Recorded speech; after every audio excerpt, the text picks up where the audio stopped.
Why do you buy the things that you do? Why do you buy the candy bar in the bright yellow wrapping? Why do you buy the jewelry in the flashy packaging? And why do you still buy McDonald's even though you know it's absolutely shit for you? Guess what? It really isn't your fault. The answer though is surprisingly simple. You buy them because they make you feel good. And that's exactly the way the product was designed. In this video I'll be going over branding and consumerism. I'm going to start off talking about branding because I think it's the easiest concept of the two to understand. A brand is a name, term, design, symbol, or any other feature that identifies one seller's goods or services as distinct from those of other sellers. Branding is so important for companies as it can result in higher sales for the product, but also higher sales for the brands of the other products as well. For example, let's say you bought Pillsbury holiday cookies and love them. This creates a trust in the brand so that when you see Pillsbury apple strudel, let's say, your trust in the brand will play a large factor in you buying the product or not. When you trust a brand, you come to have certain expectations about the brand's products. These expectations create the impression that products associated with the brand contain certain qualities or characteristics that make it special or unique. In this way, creating a brand is one of the most important factors in any company's marketing scheme. Now, as a result of being exposed to elements of branding all our lives is that we become experts at brand awareness. Brand awareness is the ability to recognize a brand through a variety of means, but most commonly through logos and jingles. As an example of this, if I ask you to think of the word Nike, everyone will most commonly think of that little orange check mark that we've all come to recognize. But why? Why can we remember some company's logo but not mathematic formulas, the keys, or that person's name? It's because these companies focus on advertising repetition, and it's this repetition that is inescapable. You turn on a TV, what do you see? A commercial. You go outside, what do you see? A billboard. You go on the internet and you see an ad. Advertising has crept into every crevice of our lives and is due to one reason: it works. You know that your company's branding is effective when people can get into heated arguments about which is better, Coke or Pepsi. And trust me, I've seen it happen before. It's the peak of the company's success to make sure that your trust in their brand is so strong that you'll be willing to get into an argument to defend it.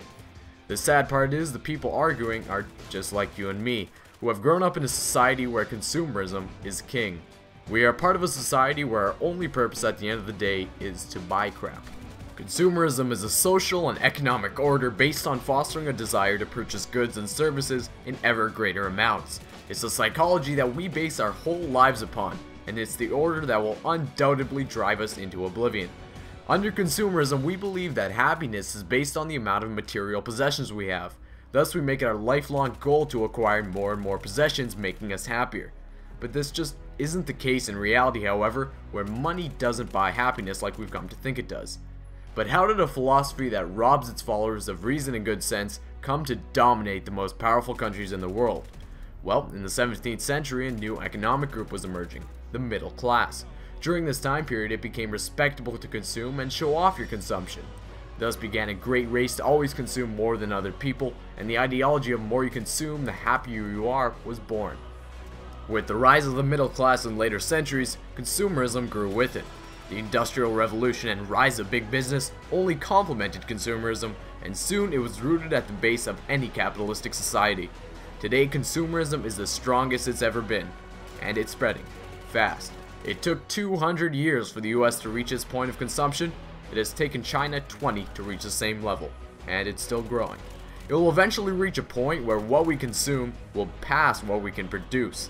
When this happens, chaos will ensue. And the worst part is that there's nothing we can do to stop it. People have tried in the past. The hippie movement in the 60s is the greatest example, but they failed. The governments can't change it because governments require economic growth while they're in power to stay in power, and since the consumerism supports economic growth, nothing will change. We are on a collision course with the inevitable, and we are all part of it. From the youngest of ages, when we were asked if we could have anything in the world, what would it be? It would always be a possession of some kind, a house, a car, or whatever. We never stop to think deeper about our desires because consumerism tells us that the answer to everything can be solved if we just go shopping. If you ask people why do they want to go to university, the answer is almost always to make a lot of money. Not to help other people or advance my own knowledge, but to make a lot of money. Consumerism has crept into our subconscious and affects every decision that we make, and it's been like that for 300 years. We are based in a society that began with greed rooted into it. It's a cycle that you probably weren't even aware of, but rinse and repeat consumerism for 300 years and you get to where we are today.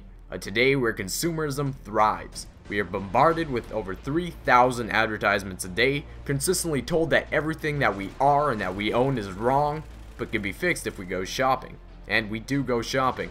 In Canada, the tertiary industry makes up over 70% of our total workforce. 70% of working Canadians are involved with selling us crap and dealing with the crap we buy but can't afford.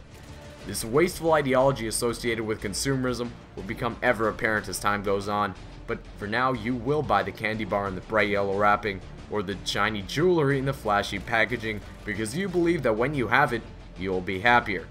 This is probably the first time you come to think of why you buy what you do, but I guarantee you that everything can be traced back to your level of happiness and to consumerism. That's it for the video. Be sure to leave your thoughts in the comments. Until next time.